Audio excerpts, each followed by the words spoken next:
you were told something simple. Work hard. Stay loyal. Do your job well. And everything will be fine. Your parents believed that.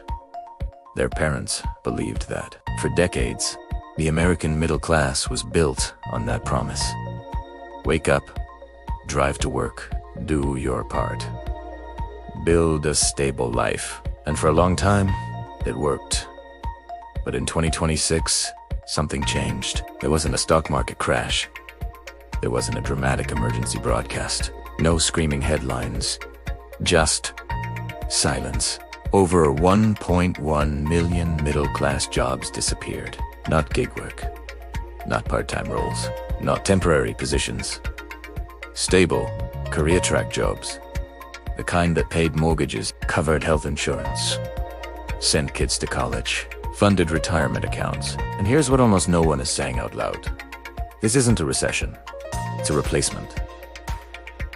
So what's really happening? Why does 2026 feel different? Is your job already on the list? By the end of this, you'll see the pattern. Once you see it, you won't be able to unsee it. Number 10, Walmart. When even discount stores start cutting back, Walmart is more than a store. It's a national economic thermometer. When Americans struggle, they shop there more. When things improve, they still shop there. So when Walmart starts cutting jobs, especially behind-the-scenes roles, that's a signal. In 2026, they eliminated around 1,500 corporate and logistics roles. Not cashiers, not seasonal workers, supply chain managers, inventory coordinators, back-end logistics specialists. People earning $70,000 to $100,000 a year. Why cut those roles? Look at grocery prices. 3 years ago, $90 filled a cart. Now it's $120. For basics, food inflation hit 15 to 22%. Did wages rise that much? No. Consumers are buying less, trading down to cheaper brands, skipping items. When fewer goods move through warehouses, something happens. Companies ask a cold question. How many people do we actually need? And machines now have an answer. AI inventory systems, autonomous scanners, robotic warehouse shifts. They don't take breaks. They don't call in sick. They don't ask for raises. When Walmart trims logistics staff, it's quietly admitting something bigger. Even essential spending is slowing. And if the company that sells groceries is tightening, what does that mean for everyone else? Number 9, Microsoft. When the builders get replaced, Microsoft is massively profitable. Billions in revenue. Dominant cloud business, exploding AI growth. And yet minus 6,000 jobs cut. Software engineers, cloud architects, security specialists. 6-figure salaries. So why cut them? Because Microsoft built something powerful enough to replace them. Internal AI tools now write documentation, test code, detect vulnerabilities, handle operations, tasks that once required entire teams. Nobody hates those employees. The system just doesn't need as many of them anymore. Your experience doesn't speed up an algorithm. And when companies optimize for cost per task, people become numbers. That pattern repeats. Number 8, Amazon. When efficiency becomes the goal, Amazon transformed shopping. 2 days shipping, next day delivery. Instant everything. Now they're testing something else. How few humans are actually required. Publicly, 14,000 cuts. Internally, estimates closer to 30,000. Tech roles, cloud engineers, advertising teams, AI departments. Why? Because they've poured over $50 billion into automation. A fully automated warehouse runs 24/7. No overtime, no injuries, no negotiations. This isn't panic. This is optimization. And if it works for Amazon, every other company will follow. Number 7, Salesforce. When family meets the spreadsheet. Salesforce built its brand on culture. Community. Belonging. Ohana family. Then 4,000 roles vanished. Sales ops. Customer support. Consultants. Why? AI-driven CRM systems. Now automate. Emails.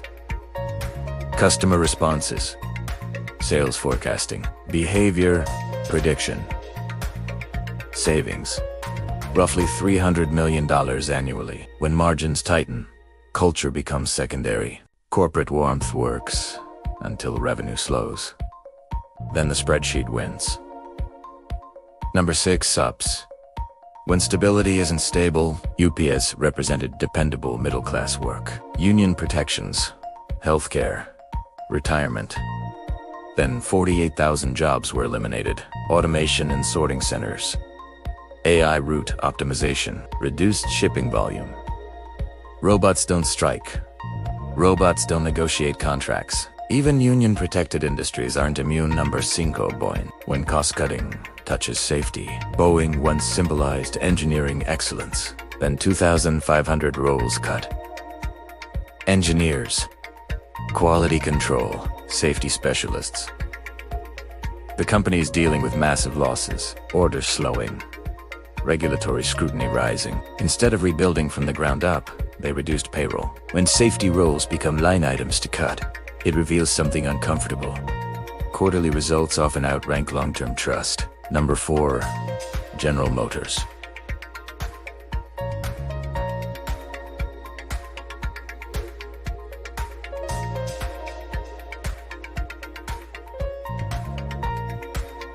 When the future becomes too expensive, GM invested $35 billion in electric vehicles.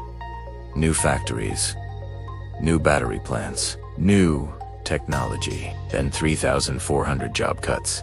Battery engineers, software developers. Why? Because EVs cost $50,000 to $60,000. Meanwhile, Americans struggle with car payments and rising interest rates. The future didn't fail. Consumers just can't afford it. Number 3, IBM. When office jobs learned what factories learned decades ago, for years, office workers believed they were safe.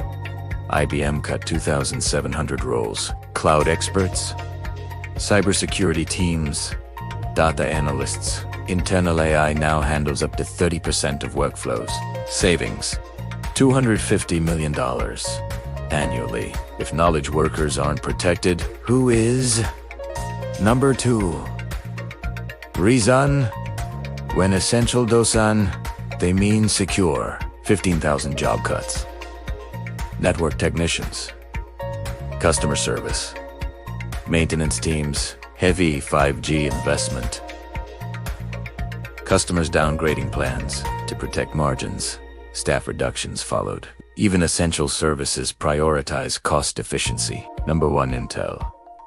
When national strategy meets financial reality, Intel announced 20,000 job cuts. At the same time, policymakers push domestic chip manufacturing.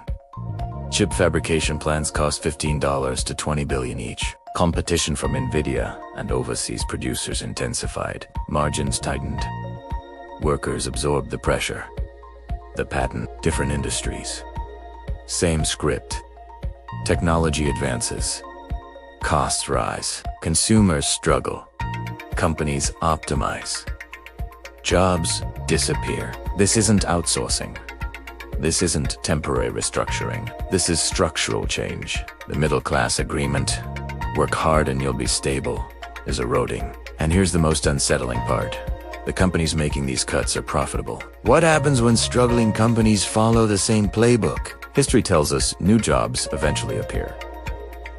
But past transitions took generations. This shift is happening in years. A 50-year-old professional can't reskill overnight.